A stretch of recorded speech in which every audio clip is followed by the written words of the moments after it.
खुलुमबाय लोगोफोर, आं नीलिमा बाला ब्रह्म। नोंथांमोनखौ एनबि ब्रह्म चेनेलाव गोजोन फुंबिलिनि बयनिसिमबो गाहाम हामलायथि बावहरग्रोनाय जाबाय। आं दिनै नोंथांमोननि सिगाङाव सानसेयारि खौरां लानानै फैदों। आसा खालामो नोंथांमोनहा खौरांखौ खोनासंनानै मोजां मोनगोन। दिनैनि गिबि खौराङावनो दङ एबसुआ बर' गोजोन गोरोबथानि दफाफोरखौ मावफुङिनि सायाव गोख्रों सांग्रांथि होदों। अल बड' स्टुडेन्टस इउनियन एबसुआ मिरु आरो आसाम मोन्नैबो सरकारनो मोनसे गोख्रों सांग्रांथि होदों। 2020 मायथाइनि बर' गोजोन गोरोबथाखौ मावफुंनायाव गोबाव जानाया सुबुं समाजखौ मोनसे आलादा बड'लेण्ड रायजोनि थाखाय गावनि जारिमिनारि जुजिनायखौ गोख्रों खालामनो नारसिननो हागौ होनना। बे मख'जाथाव सांग्रांथिखौ मंगलबारखालि गोदान दिल्लीयाव जानाय जइन्ट मनिटरिं कमिटि (JMC) नि जथुम्मानि उनाव खालामनाय जादों, जाय जथुम्माखौ जुन दाननि जागायनायनिफ्राय खेबब्रै दोनथ'नाय जादोंमोन। गोथौ रागा जोंनानै गाहाय मुंसाइ होगिरि आफादा फोरमायो दि 27 जानुवारि 2020 आव मोनथाम गोरोबथा जानायनि 6 बोसोर बारलांबाय।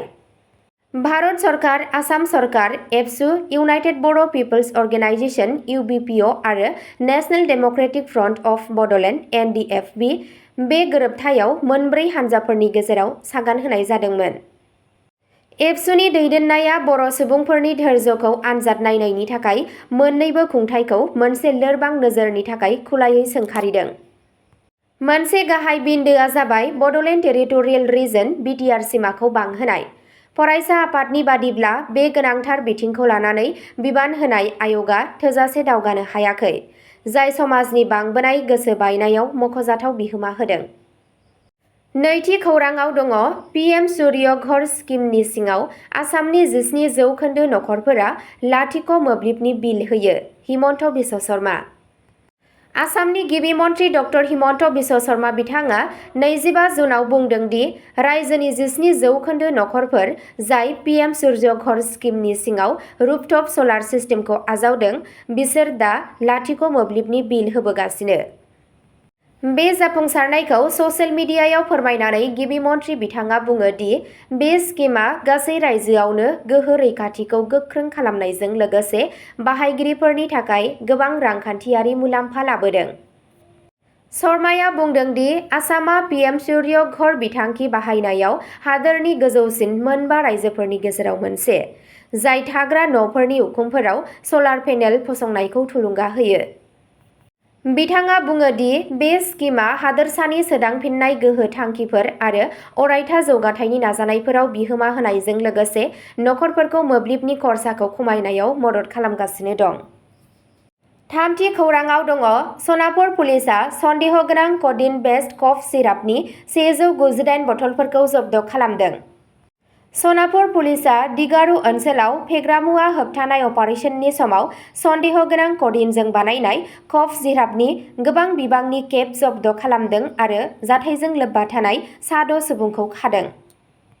पुलिसनि सुलुंनिफ्राय मिथिनाय बादिब्ला नगाव जिल्लानि राहा पुलिस थानानि सिङाव थानाय दिघालिजाति गामिनिफ्राय क'डिनजों बानायनाय कफ सिरापनि थांलाय फैलाय जानायनि खौरांनि उनाव बे अपारेशनखौ जागायनाय जादोंमोन।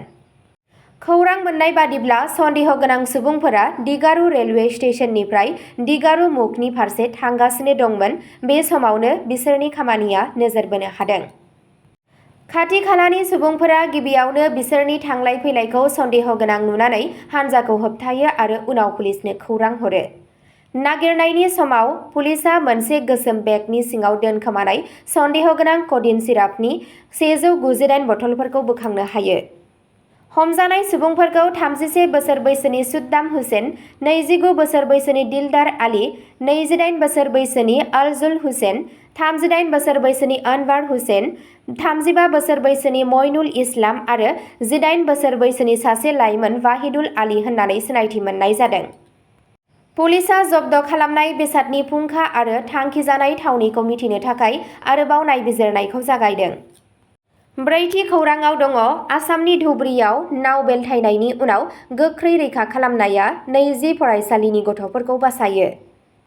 आसामनि धुबुरी जिल्लायाव मेलाघाटनि खाथियाव 15निफ्राय 20 जनसो फरायसालिनि गथ'फोरखौ लाना थांनाय गंसे हादोरारि नावआ दैबाना दैयाव बेलथायनायनि उनाव मोनसे गिदिर दुखु गोनां जाथाय जानायनिफ्राय बारग'दों, जेराव जायगानि थागिरिफोरा जाहाजाव थानाय गासैबो सुबुंफोरखौ रैखा खालामनो हादों। मेलाघाट ओनसोलनिफ्राय माखासे गुबुन दावबायारिफोरजों लोगोसे फरायसालिनि फरायसाफोरखौ लानानै धुबुरी टाउन फारसे थांनाय नावआ दैमा रुगुंसिम थांबाय थानाय समावनो बेलथायलाङो। मददनि थाखाय गाबख्रावनायखौ मिथिनानै लोगो लोगो फिन्नाय होनानै जायगानि लाइमोन आरो थागिरिफोरा दैयाव बाज्रुमनानै रैखाथि हाबाफारि जागायो। थासारिया गिख्रंथाव जानायनि सिगां बिथांमोनहा साफ्रोमबो गथ'सा आरो लोगो दावबायारिफोरखौ रैखाथियै बोखांनो हादों। बे जाथायजों गथ'साफोरा दुखु मोनदोंब्लाबो रावबो थैनाय एबा गोब्राब जखम जानायनि खौरां मोननाय जायाखै। बाथि खौराङाव दङ आसामनि नेशनेल हाइवे 127B प्रजेक्टआव नखरारि LPG गाज्रि बाहायनाय आरो गथ'सा लेबारनि अजद सोराङाव फैदों। धुबुरी आरो क'क्राझार जिल्लानि माखासे बाहागोफोराव हादोरारि राजालामा 127B लुफुंनायाव नांथाबना थानाय एजेन्सि जे इन्फ्राटेक प्राइभेट लिमिटेडनि हेंथायै नखरारि LPG सिलिन्डारफोरखौ आयेन बेरेखायै बाहायनाय आरो गथ'सा मावदांसाफोरनि गोख्रों अजद सोराङाव फैदों। जायगानि थागिरि आरो खामानि मावग्राफोरनि बादिब्ला कम्पानिया फालांगियारि सिलिन्डारनि सोलाय लुनायजों सोमोन्दो गोनां खामानिफोराव नखरारि LPG सिलिन्डारखौ बाहायगासिनो दं। सुलुंनिफ्राय मिथिनो मोननाय बादिब्ला राजालामा बिथांखिनि सेर सेर गुबुन गुबुन लुनाय जायगाफोराव खामानि मावग्रा मावदांसाफोरनो नखरारि गेस सिलिन्डार रानना होनाय जादों। सोंखारिग्राफोरा फुड एन्ड सिभिल साप्लाइ बिफाननि फिननायखौबो सोंथि खालामदों, जेराव अजद होनाय बादिब्ला सिफायनायनि उनावबो जेबो राहा लायैनि अजद होदों। खौरां बिजोंनि मावथिफोरा फोरमायनाय बादिब्ला मोनसे लुनाय थावनियाव थांनानै बे जायगायाव नखरारि LPG सिलिन्डार आरो उन्दै बैसोनि खामानि मावग्राफोरखौ नुनो मोननायनि उनाव बे जेंनाया नोजोर बोनो हादों। खौरां मोननाय बादिब्ला माखासे साइट सुपारभाइजारफोरा खौरांगिरिफोर फैनायखौ नुनानै बे जायगाखौ नागारना खारलांदों। हारिनि दैदेनगिरि आरो जायगानि मावथि सोद्रोमाफोरा अजद होनायनि सायाव थाबैनो नायबिजिरनांगौ होनना दाबि खालामदों आरो जिल्ला खुंथाय आरो सोमोन्दो गोनां बिबानगिरिफोरखौ बे जाथायनि सायाव मोजाङै नायबिजिरनो खावलायो। द'थि खौराङाव दङ हारियानानि बिसि फिसायखौ नंखाय साख्रिनि रेकेटआव थगायनायनि दायाव गुवाहाटी पुलिसआ सानै सुबुंखौ हमदों। दिसपुर पुलिसआ सानै सुबुंखौ खायो, जाय बिथांमोनहा सनिपतनिफ्राय साख्रि नागिरग्राफोरखौ सिकिउरिटि गार्डनि साख्रि होनायनि नंखाय खोथा होनानै फुस्लायदोंमोन। बिसोरखौ गुवाहाटीआव रां, जानाय आदार आरो थाग्रा खुलि गैयालासे थाबथाहोनानै दोनदोंमोन। 23 जुन 2026 आव होनाय एफआइआरनि बादिब्ला वंश शर्मा आरो बिथांनि बिसिया OLXआव गावखौ ध्रुवा मुंनि सासे सुबुङा फोसावनायाव फिन्नाय होदोंमोन, जाय गुवाहाटीनि 6 माइल भोलेबाबा प'र्टआव सिकिउरिटि गार्डनि साख्रि होनायनि खोथा होदोंमोन। बे फोसावथायाव थोंजों बाहागो लानाय, बेसेन नाङै दावबायनाय आरो सानफ्रोमबोनि अनसुंथाइ आरो थानायनि खोथा होनाय जादोंमोन, जाय बिसि फिसायखौ साबसिन जिउ खुंनायनि थाखाय हारियानानिफ्राय दावबायनो थाखाय फोथायहोनो हादों। गुवाहाटीआव सौहैनायनि उनाव बिसि फिसायखौ खान्थि बादियै थगायनाय जादों। उनाव ध्रुवायन भट्टाचार्य मुंनि 50 बोसोर बैसोनि सुबुङा रेजिस्ट्रेशन आरो प्रसेसिं फिसनि मुङाव पेटिएमनि गेजेरजों 3,200, 3,600 आरो 4,700 रां दिहुनो। बेनि उनाव जेबो साख्रि होनाय जायाखै, जेबो रिसिप्ट होनाय जायाखै आरो जेब्ला जराया होनाय थंआव थानाय मावख'आव थाङो अब्ला बिसोर बेखौ फांथेना दोननाय नुनो मोनो। जेब्ला शर्माया दायनिगिरिजों दाबि खालामजानाय उफ्रा 3,000 रां होनो राजि जायाखैमोन अब्ला भट्टाचार्यआ गाज्रि आखु दिन्थिदों, हुमखि होदों आरो उनाव खारखोमादों। जराया गावखौनो मोनसे सिनाय मोनै सोहोराव थाबथानानै थानाय मोनो, जेराव रां-रुफा, आदार गैया आरो थाग्रा खुलि गैया।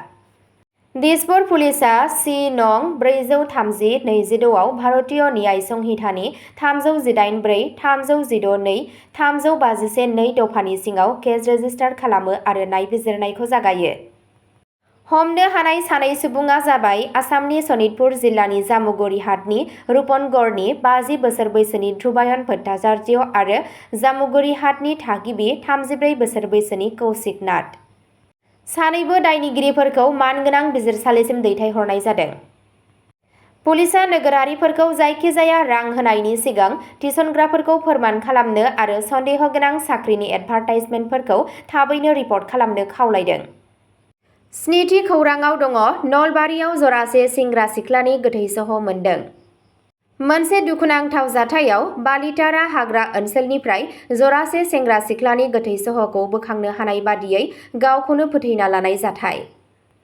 उज्जाल कलिता आरो निसामनि कलितानि गोथै सहखौ मैया फुङाव नसुंसेनि सुबुंफोरा फांसे बिफाङाव दिन्दां थानाय हालोदाव मोनो। खौरां मोननाय बादिब्ला सानैबो सानसे सिगां हरनिफ्रायनो गोमाना दंमोन। 22 बोसोर बैसोनि उज्जल कलिताया गोजौ गेजेरारि नैथि बोसोरनि फरायसा आरो 1 नं बालितारानि थागिरिमोन। 16 बोसोर बैसोनि निसामनि कलिताया बे एखे ओनसोलनि 10 थाखोनि फरायसामोन। गिबि रिपर्टनिफ्राय मिथिनो मोनो दि सानैबो सोमोन्दोआव दंमोन, जायनि जाहोनाव जायगानि सुबुंफोरा अनुमान खालामो दि बे जाथाया गावारि बाथ्राफोरजों सोमोन्दो थानो हागौ। नाथाय बिथांमोननि थैनायनि गुबै जाथायफोरा रोखा जायाखै आरो बिबानगिरिफोरा दासिमबो जाहोनखौ रोखा खालामाखै। 8थि खौराङाव दङ श्रीभूमि पुलिसआ 2.34 कौटि रांसो बेसेननि सन्देहगोनां फेग्रा मुवा जब्द। मोनसे गिदिर फेग्रा मुवा होबथानाय अपारेशनाव श्रीभूमि पुलिसआ 2.34 कौटि रांसो बेसेननि सन्देहगोनां फेग्रा मुवानि 11,695 बथलफोरखौ जब्द खालामो आरो बे जाथायजों लोब्बा थानाय 3 सुबुंखौ खायो। पुलिसआ जब्द खालामनाय बेसादनि फुंखा, बेनि थांखिजानाय थावनि आरो मोनसे गिदिर लांखारनाय नेटवर्कजों सोमोन्दो थानो हाथाव बाथ्राखौ मिथिनो थाखाय गुवारै नायबिजिरनायखौ जागायदों। हमजानाय सुबुंफोरनि हेंथायै आरोबाव आयेनारि राहा लानाय जादों। 9थि खौराङाव दङ चिरां पुलिसआ 40 बोसोरसो डाक्टार महरै सिनायथि होनायनि दायाव सासे सुबुंखौ खायो।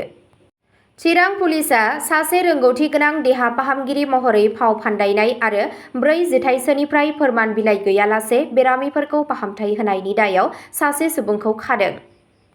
बे हमनायखौ काजलगाव पुलिस थानानि सिङाव थानाय धालिगाव बाजारनिफ्राय खालामनाय जादों। दायनिगिरिखौ रबिन चन्द्र नाग होननानै सिनायथिनाय जादों। रिपर्टफोरनि बादिब्ला आसाम काउन्सिल अफ मेडिकेल रेजिस्ट्रेशनजों रेबथुमजानाय मोनसे नालिसनि उनाव हाबाफारि लानाय जादों।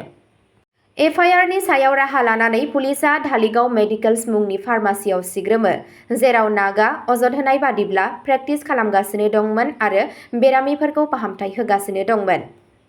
नायबिजिरगिरिफोरा फोरमायनाय बादिब्ला नागआ दिल्लीनिफ्राय मेडिकेल डिग्री लानायनि दाबि खालामदोंमोन आरो 40 बोसोरसो फार्मासिखौ सालायगासिनो दंमोन। नाथाय नायबिजिरनायाव मेडिकेल हानजाया मिथिनो मोनो दि बिथांनाव मुलि प्रेक्टिस खालामनो थाखाय गोनां जेबो गनायजाथाव रोंगौथि एबा रेजिस्ट्रेशन गैया। पुलिसआ सिग्रोमनाय समाव नागखौ खायो आरो उनाव काजलगाव जिल्ला आरो सेसन कर्टआव हाजिर खालामो।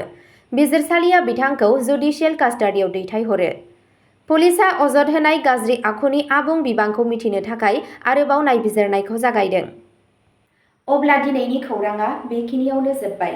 नोंथांमोनहा सानफ्रोमबो फुंबिलि समाव बेबादिनो गोदान खौरांनि आपडेट मोननो थाखाय चेनेलखौ साबस्क्राइब खालामनानै लादो आरो खौरांखौ खोनासंनानै मोजां मोनदोंब्ला अन्नानै लाइक, शेयार आरो कमेन्ट खालामनानै होनो दाबाव। गोजोन्थों।